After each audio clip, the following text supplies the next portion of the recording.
Goeiemiddag julle.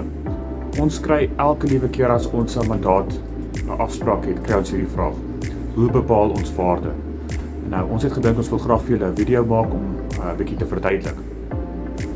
Omdat ons eiendomsagente is, het ons toegang tot 'n stelsel wat die banke ook gebruik, die aktekantoor. Dis waar al die registrasies plaasvind of geregistreer word. Daai details word getrek deur 'n stelsel met die naam van Loom of ander agent gebruik Lightstone. En al die registrasies van eiendomme in jou huise area, die huis wat ons dan 'n waarde voor wil bepaal, is op hierdie stelsel.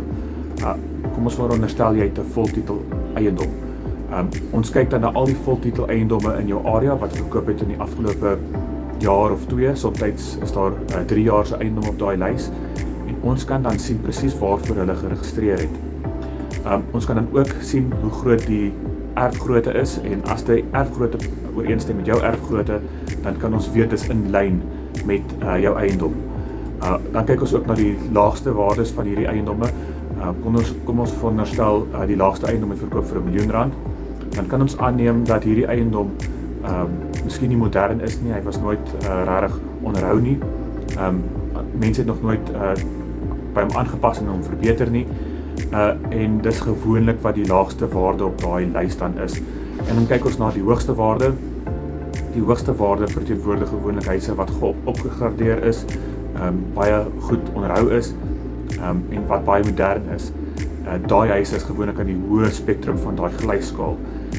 En dan ek dink die waarde van 'n eiendomsagent of 'n goeie eiendomsagent is dan 'n eiendomsagent wat al in baie van daai huise was.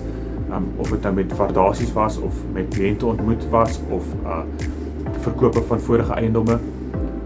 Die goeie waarde van 'n agent is dan, as hy in baie van die huise was in daai area, kan hy dan in jou huis instap, en hy kan presies sien waar jou huis in daai glyskaal van waardes pas. Hy kan dan sien jou huis is below average, of gelyk met die gemiddelde waarde, of dan hoër as die gemiddelde waarde.